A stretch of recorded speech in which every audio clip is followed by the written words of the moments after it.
शेतकरी मित्रांनो नमस्कार. स्वागत करतो आपल्या एका नवीन व्हिडिओमध्ये. मित्रांनो आजचा जो व्हिडिओचा विषय आहे, आपल्या हळद पिकाला जवळपास 120 दिवस पूर्ण झाले आहे आणि यापुढील खताचं नियोजन कशाप्रकारे आपल्याला करायचं या संदर्भात आपण थोडक्यात माहिती पाहत आहे.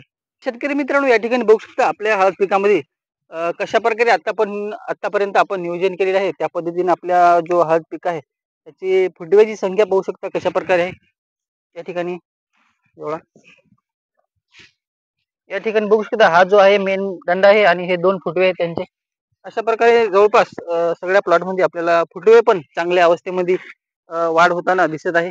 तर याचं नियोजन कशाप्रकारे केलं मागील व्हिडिओमध्ये आपण पाहिलंच आहे आणि या पुढील नियोजन पुढील नियोजन हळद पिकामधील 120 दिवसापुढील खताचं नियोजन करत असताना आपण हळद पिकामध्ये जास्तीत जास्त फॉस्फरस युक्त खताचा वापर करणार आहे. त्यामध्ये 13-40-13 झालं किंवा आयसीएल कंपनीचं 7-50-7 प्लस झिंक असं कॉम्बिनेशन असणारं ते पण आपण देऊ शकतो जेणेकरून आपल्या हळद पिकातील जे फुटवे निघणार आहेत ते चांगल्या प्रकारे या फुटवे सुद्धा वाढ होईल व आपल्या उत्पन्नामध्ये जास्तीत जास्त भर पडेल. या ठिकाणी बघू शकता आपण आज खत सोडण्याचं काम चालू आहे या ठिकाणी. शेतकरी मित्रांनो या ठिकाणी आपण हळद पिकामध्ये शेतकरी मित्रांनो आपण एनपीके मध्ये आपण आयसीएल कंपनीचे 7-50-7 प्लस 2% झिंक असं असणारं द्राव्य खत एनपीके मध्ये घेतलेलं आहे. तुम्ही 13-40-13 कोण्या पण कंपनीचं घेऊ शकता एनपीके ग्रेड मध्ये. आज आपल्या हळद पिकाला या एनपीके ग्रेड आपण सोडणार आहे. या ठिकाणी बघू शकता 100 लिटरचं बॅरल आहे आपला हा आणि सोबत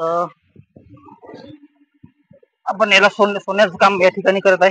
बघू शकता या ठिकाणी.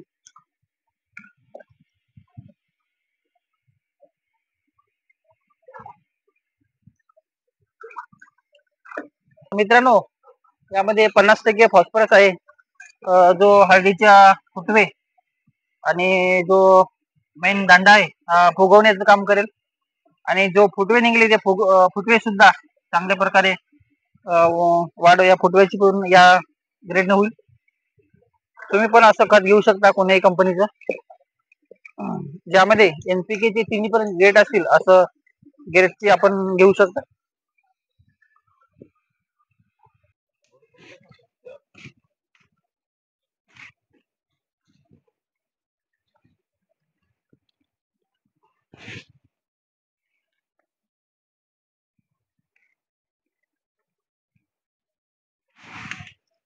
मित्रांनो बघू शकता एकदम काळोखी हळदी पिकावर आलेली आहे.